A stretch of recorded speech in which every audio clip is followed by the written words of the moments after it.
How would you like to get a tutorial on how to pronate on the serve? In today's lesson, we're going to show you that. My name is Jeff Salzenstein, the founder of Tennis Evolution, one of the leading online tennis instruction websites in the world, committed to helping you and millions of other tennis players get better. And in today's lesson, we are going to talk about pronation of the serve. This is a misunderstood concept. We want to go deep into it with you today. I want to show you what my take is on pronation. Doesn't mean it's right, doesn't mean it's wrong.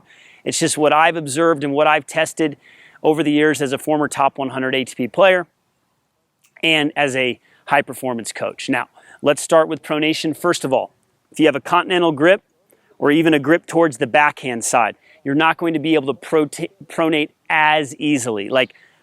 I should say the continental grip is awesome for pronation, but to learn pronation, you actually can slide the racket a little bit more towards the forehand side. So you're going to have what's called a soft continental grip or a weak continental grip. So we don't want it to go totally towards the forehand, but we get the continental grip and we move it a little bit towards the forehand, and that will allow the racket to pronate easier.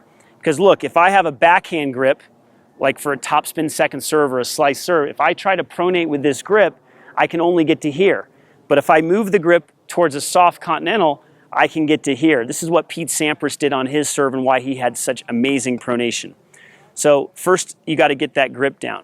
The next thing that we want to focus on is getting the strings to face away from you after contact. So when you're hitting the serve, notice how the strings are facing away from me right now. They're facing towards the side fence. This is the opposite of the dirty diaper, okay? This is the opposite. The dirty diaper, the strings face towards you, okay?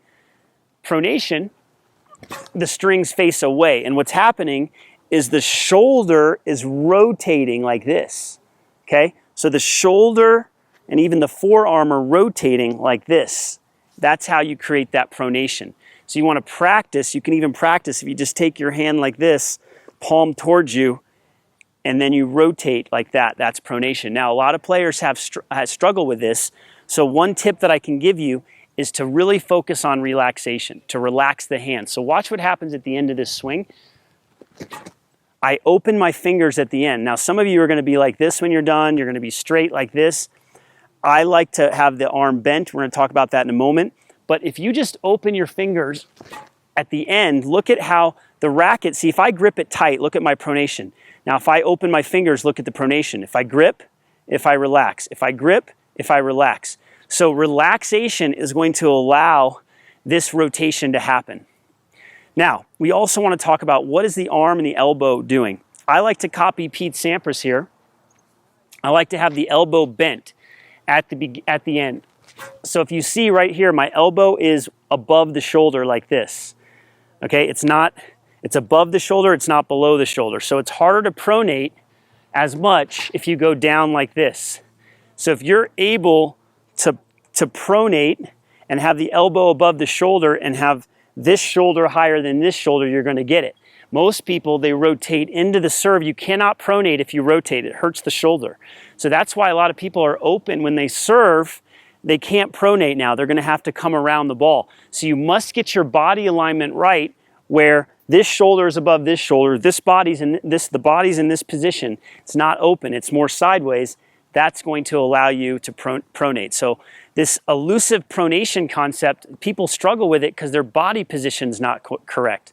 All right, so you can focus on that. Now, the last thing I want to leave you with, make sure you're doing shoulder exercises, okay, with a band like this to be able to decelerate the racket. Otherwise, you're going to set yourself up for injury. And it's not just the shoulder. You got to get your spine, you got to get your hips, you got to get your entire body open, stable, and mobile. So those are some great tips that I gave you today on how you can pronate better. I hope you enjoyed this lesson. Make sure you give us a thumbs up if you enjoyed it. Share it with others. Spread the wealth. We want players to get better faster, and we want you to get better. I've also got a free gift for you today. You can click the link in the description or somewhere in this video, and you can actually register to pick up our free Tennis Evolution app. Why would you want to get it? Because there's a free course in there. We're going to give you a free course, which is going to be absolutely awesome to help you with your serve, your forehand, your footwork, and your strategy. Click the link in the description below or somewhere in this video. We're here to help you. Make sure you're subscribed to the channel and your notifications are turned on, and we'll see you at the next lesson.